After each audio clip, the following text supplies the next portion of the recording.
ناظرین، مسجد اقصی پر اسلام کا پرچم لہرائے گا۔ انف از انف۔ اب اسرائیل کے لوز کرنے کا وقت آ گیا، جو اس نے کرنا تھا کر لیا۔ اب نیتن یاہو کے حساب کا وقت شروع ہوتا ہے۔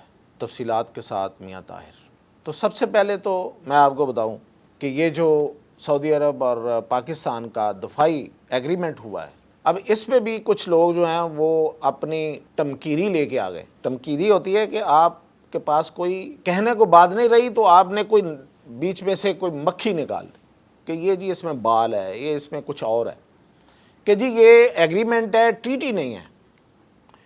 اور بھائی یہ ٹریٹی سے بھی اگلا کام ہے، اور یہ ٹریٹی ہونے جا رہی ہے۔ جو وزیر دفاع کہہ رہے ہیں کہ باقی لوگ آئیں ویلکم، تو اس کا مطلب آ رہے ہیں۔ کوئی ایسے ہی نہیں کہتا کہ آئیں، مطلب یہ کہ کہا آئیں اور کوئی آئے نہ۔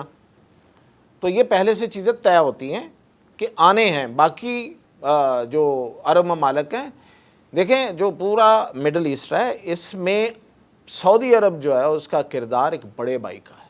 ٹھیک ہے کہ برابر میں ایران اپنے آپ کو دوسری طرف سمجھتا ہے، لیکن اب وہ ایران کی بھی وہ صورتحال نہیں رہی، ایران بھی اب پاکستان کے ساتھ ہے۔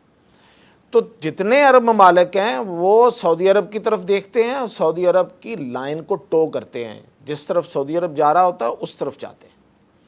تو اس لیے اب باقی عرب ممالک بھی آ رہے ہیں، اور یہ ٹریٹی کی شکل اختیار کرے گا۔ دو طرفہ معاہدہ ہی ہوتا ہے۔ ٹریٹی جو ہے وہ اس پورے خطے کے ساتھ، مڈل ایسٹ کا جو عرب خطہ ہے، جو عرب ممالک ہیں، جو مسلمان ممالک ہیں، ان کے ساتھ ہے ہوگی۔ اور پھر یہ صرف عرب ممالک تک نہیں رہے گی، میں آپ کو بتا رہا ہوں، اس میں ملیشیا شامل ہوگا، اس میں بنگلہ دیش اس سے بھی پہلے شامل ہوگا، اور اس سے بھی پہلے ترکی شامل ہوگا۔ اور یہ جو میں نے آپ کو ابھی جو لائن بولی ہے، یہ کوئی ڈائلاگ نہیں ہے کہ مسجد اقصی پر اسلام کا پرچم لہرائے گا، اور یہ بھی ڈائلاگ نہیں ہے کہ انف از انف، کیونکہ اب ترکی اور پاکستان مل کر یروشلم کی آزادی کی جو جنگ ہے اس کا آغاز کریں گے۔ کیونکہ صرف مسجد اقصی کا معاملہ نہیں ہے، یروشلم میں معاہدہ عمریہ کے تحت حضرت عمر رضی اللہ تعالیٰ عنہ کے دور میں جو معاہدہ ہوا تھا وہ پرویل کرے گا۔ یہ جو ہمیں دکھاتے ہیں نا، یہ جو مغربی دنیا اور یہ جو اسرائیل والے ہیں کہ جی برٹش کا معاہدہ تھا، اور وہ جو ان کا بیلفرڈ وزیر خارجہ یو کے کا تھا، اور اعلان بیلفرڈ جس کا نام، جو بیلفرڈ ڈیکلریشن جس کا نام ہے، اس کے تحت یہ ساری چیزیں ان کی ہیں۔ اس سے پیچھے جائیں، حضرت عمر رضی اللہ تعالیٰ عنہ نے جو معاہدہ کیا تھا عیسائیوں کے ساتھ، اس کے تحت یہ عیسائیوں کی ملکیت تھی، بائی دا وے یہ ان کی ملکیت نہیں تھی، اور یہ معاہدہ ہوا تھا کہ یہ شہر مسلمانوں کے لیے، عیسائیوں کے لیے، یہودیوں کے لیے اوپن ہوگا، حکومت مسلمانوں کی ہوگی، ہر کوئی آئے گا، ہر ایک کو مذہبی آزادی ہوگی۔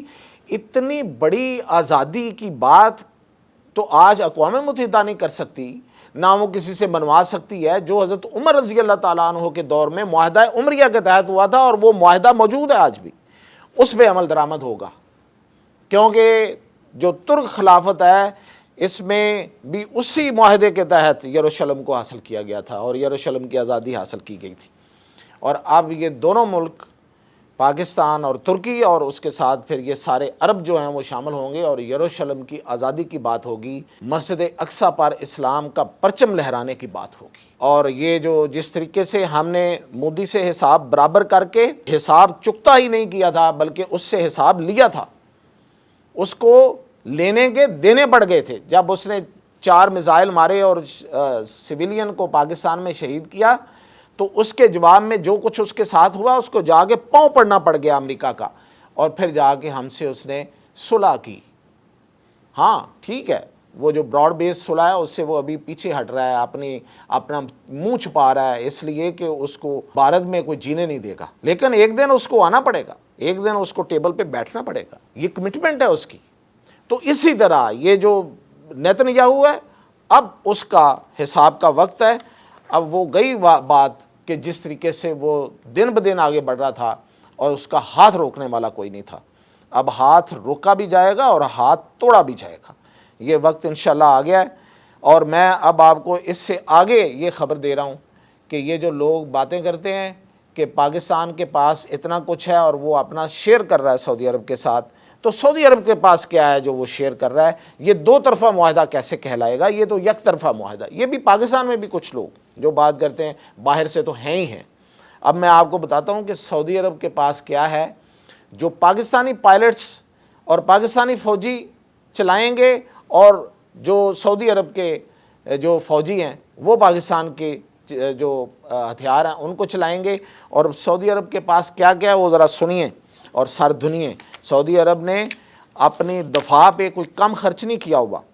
سعودی عرب کے پاس اس وقت 5th جنریشن جہاز ہیں 3 قسم کے، F-15S اور F-15SA، دو یہ 5th جنریشن بوئنگ کا، ایک بوئنگ کا ہے اور ایک ایس اے ایگل ہے۔ اس کے علاوہ یورپ کے بنائے ہوئے یورو فائٹر ٹائفون 5th جنریشن جہاز بھی اس کے پاس ہے۔ یہ یورپین اور امریکن ٹیکنالوجی ہے ساری۔ پھر اس کے علاوہ اس کے پاس امریکن وارفیئر سسٹم ہے۔ فضا میں ایندھن یعنی کہ ری فیولنگ، یعنی کہ اگر آپ کے جہاز جو ہیں وہ دور تک جانے ہیں تو ان کی ری فیولنگ کے لیے جدید جہاز اس کے پاس موجود ہیں، اور وہ ہے ری فیولنگ اور سپورٹ کے لیے ایئر بس A330۔ یہ اس وقت بہت کم ملکوں کے پاس ہے۔ پھر اس کے پاس ملٹی رول ٹینکر سپورٹ، یہ اوپر جو سپورٹ دیتی ہے اوپر جا کے فضا میں، مختلف قسم کی سپورٹس، اور اس میں فیولنگ بھی ہے اور ساز و سامان لے کے جانے کا وہ بھی اس کے پاس ہے۔ اس کے علاوہ اس کے پاس امریکہ کے جدید M1A2S ابرامز ٹینک ہیں اس کے پاس، اور M1 ابرامز یہ بھی اس کے پاس ٹینکس ہیں۔ اس کے علاوہ اس کے پاس توپ خانہ ہے، بڑا جدید قسم کا M2 بریڈلے فائٹنگ وہیکلز ہیں اس کے پاس۔ تھارڈ سسٹم ہے اس کے پاس، یہ جو ایئر ڈیفنس ہے، اور اویکس پیٹریاٹ سسٹم جو ہے وہ اس کے پاس ہے، پیٹریاٹ میزائل سسٹم، اور پھر چائنا کے ڈونگ فینگ میزائل۔ اتنا کچھ تو ہے۔ ادھر سے پاکستان کے پاس پوری ٹیکنالوجی ہے۔ تو اتنی ٹیکنالوجی جو ہے ان کو چلانے والے بھی ہیں، اب تو وہ چلانے والے ہیں جنہوں نے پوری دنیا میں اپنا سکہ منوایا، وہ پاکستانی پائلٹس ہیں، اور وہ پاکستانی پائلٹس جو ہیں وہ ان کو ٹرین کریں گے سعودی عرب میں جا کے اور ادھر لا کے بھی۔ تو اس طریقے سے یہ ایک دو طرفہ معاہدہ ہے۔ دو طرفہ اس میں جو ویپنری ہے وہ شیئر ہوگی، ویپنز جو ہیں، اور اس کا جو میں نے بتایا ہے کہ پورا براڈ بیس جو ہے اس کا وہ اتنا بڑھے گا کہ اب یہ ایک ٹریٹی کی شکل اختیار کرے گا، اور یہ پوری عالم اسلام کی جو ہے یہ فورس بن کے رہے گی بالآخر، جس کا انیشیٹو پاکستان نے لیا ہے۔ اور اس میں ترکی جو ہے، میں نے آپ کو بتایا ترکی کے جو صدر اردوغان ہیں انہوں نے اعلان کیا ہے ابھی کچھ دن پہلے، اور نیتن یاہو کے جواب میں یہ کہا ہے کہ یروشلم ہمارا ہے اور ہم لے کے رہیں گے۔ تو اس لیے پاکستان بھی اس پہ ہے، اور انشاءاللہ اب یروشلم بھی ہوگا اور مسجد اقصیٰ بھی ہوگی ہم مسلمانوں کے پاس، اور مکہ اور مدینہ کی حفاظت جو ہے وہ اللہ کے کرم سے، اللہ کے فضل سے وہ یقینی ہے۔ بات اب اس سے بہت آگے بڑھی ہے اور آگے ہی جائے گی۔ اجازت دیجیے۔